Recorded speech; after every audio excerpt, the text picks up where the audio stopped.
Fala pessoal, tudo bem com vocês, gente? Tudo certo? Bom, passando para atualizar informações do Inter, porque hoje, dia de Inter, dia de Colorado em campo, dia de Campeonato Brasileiro, Inter e Juventude no Beira-Rio a partir das 8 da noite.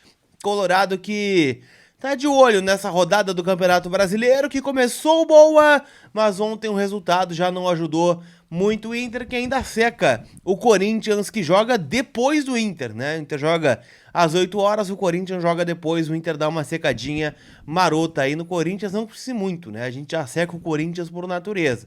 Então, vamos ver o que acontece aí nesta segunda-feira, beleza? Vamos falar também, gente, sobre vendas de jogadores. Afinal, o que vai acontecer aí nesse fechamento de janela na Europa? Vamos trocar uma ideia sobre isso, sempre com o apoio da KTO, kto.com. Te registra lá, né, com o cupom COLAR para ganhar 20% de free bet no teu primeiro depósito. Jogo do Inter hoje, né? Jogo do Corinthians com o Red Bull Bragantino. Fazer aquela fezinha, né? Tu sabe. Então, clica no link e te cadastra lá. E também, gente, da Reduza. Vamos começar bem a segunda-feira.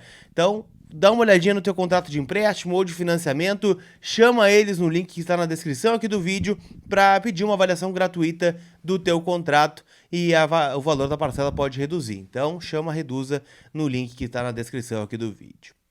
Vamos começar falando, gente, sobre o time do Inter para hoje, né? O Mano teve praticamente a semana toda para trabalhar, abriu alguns treinos, fechou outros e a expectativa do time é a mesma daquele que vem jogando, que goleou o Fluminense por 3-0 e que venceu o Avaí na Bacia das Almas lá na ressacada na semana passada.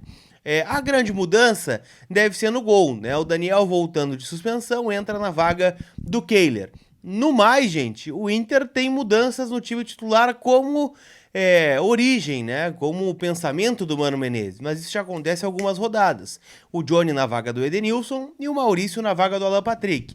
Já falamos bastante aqui durante a semana sobre a possibilidade de venda desses jogadores, né, do Maurício, do Johnny, de jogadores mais jovens, então é o momento deles terem uma sequência no Inter, pelo menos até o final do ano, até para dar um tempo, né, para o Edenilson se recuperar, para dar um tempo para o Alan Patrick, né, se manter 100% fisicamente.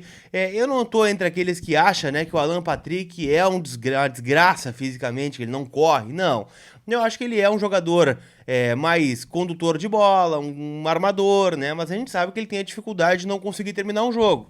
Mas então que bom que ele vai ter esse tempo agora para ir aprimorando cada vez mais a forma física, com semana livre para treinar e lá na frente ser titular. Eu até acho que ele é melhor que o Maurício, né? Mas o Maurício e a escalação tem um outro viés. Poderia ser, né, Maurício e Alan Patrick, mas o Mano não vai fazer isso, né? O Mano não vai abrir mão do seu esquema de jogo, não vai abrir mão da forma de jogar, né? Mesmo que seja contra o lanterna do campeonato. Então o Inter para hoje, né? Daniel Bustos, Mercado, Vitão, René, Gabriel e Johnny, Depena, Maurício, Wanderson e o Alexandre Alemão. Uma vitória para o Inter hoje, gente, significa talvez o quarto lugar. O Inter hoje é quinto, né? Ou melhor, o Inter é sexto hoje, né? Com os jogos da rodada. Se vencer, já ultrapassa o Atlético Paranaense de novo, né? Que empatou contra o Ceará na rodada do Campeonato Brasileiro.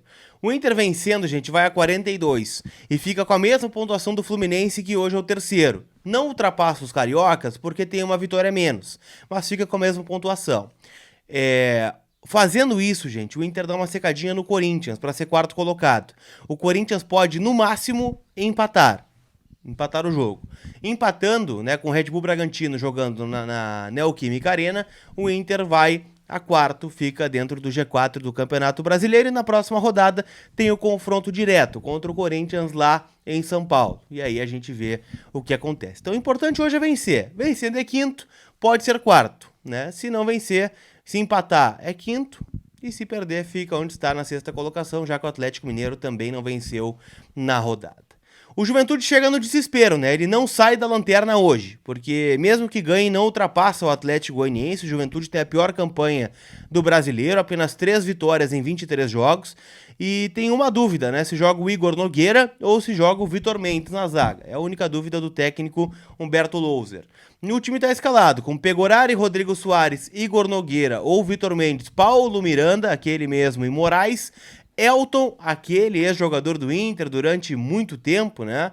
Paulo Henrique, Bruno Nazário, Anderson Leite e Felipe Pires, e na frente o mais perigoso, né, que é o Isidro Pita, o centroavante viking, que jogava no Olímpia quando o Inter foi eliminado da Copa Libertadores em 2021. Então vamos ficar de olho, né, não é um time que apresenta muitos perigos, mas a gente sabe que o Juventude historicamente, né, tenta complicar, fazer Copa do Mundo contra o Internacional. Então sempre bom tomar todo cuidado com a equipe da Serra Gaúcha. Falando um pouquinho sobre janela de transferências, né? Ontem eu trouxe informação e vi que vários colegas repercutiram ela, de que o Inter tem recebido sondagens pelo Maurício, né? Meia que virou titular nesse time do Internacional, e a janela tá fechando, na verdade, né? As principais janelas fecham agora no dia 1º de setembro, né? Então, fecham na quinta-feira. Eu não acredito em venda agora por tudo que eu ouvi. Por que eu tô dizendo isso? Porque o Inter entende, né, que os jogadores que ele tem no seu grupo atual, em especial os jovens, eles precisam aparecer mais. E aparecendo mais, eles vão ter uma possibilidade de valorização junto ao mercado. O Maurício hoje vale 6 milhões de euros. Pelo menos é o que me disse, né, o staff do jogador, porque ele já tem ofertas de 6 milhões de euros, sondagens de 6 milhões de euros. Só que o Inter entende que ele vale mais e que pode chegar a valer mais no Inter dando uma arrancada no Campeonato Brasileiro, ele sendo peça-chave, ele indo bem numa Libertadores no ano que vem. Então tudo isso pode acontecer com o Maurício. Então por isso eu não acredito que o Inter vá se desfazer desse jogador agora. O que pode acontecer, na verdade, é uma venda do Lisiero, que também não é um grande ativo do Inter neste momento, né? Ele nem pertence ao Inter, ele pertence ao São Paulo e o Inter tem uma taxa de vitrine. Vamos lá, o Lisiero é vendido por 10 milhões de euros. Não vai acontecer, o Inter ganharia 1 milhão de euros, né, que é um valor irrisório hoje, né, dentro do cenário do Inter. Né? O Inter vendeu agora, por exemplo, o Pedro Henrique, zagueiro que surgiu na base do Inter, estava lá no Unión La Calera do Chile e foi vendido para o Ludogorets, da Bulgária, a 400 mil dólares. O que é 400 mil dólares? 2 milhões de reais, não paga nem 2 salários no Inter, por exemplo. Escolhe 2 para pagar aí esses 2 milhões de dólares. Então é um valor irrisório.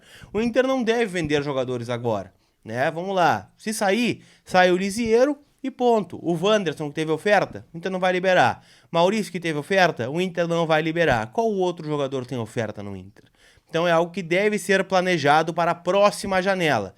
Aí entra aquela coisa, né? Do Johnny sendo titular, do Maurício sendo titular e de tudo isso que tá rolando nos bastidores do Inter. Beleza, gente? Então, quem você acha que seria a grande venda do Inter? Deixa aqui nos comentários, deixa o teu palpite pro jogo também. Não esquece de deixar o teu like e de te cadastrar lá na KTO.com. A gente se vê, gente, tá? Aquele abraço, tamo junto. Tchau!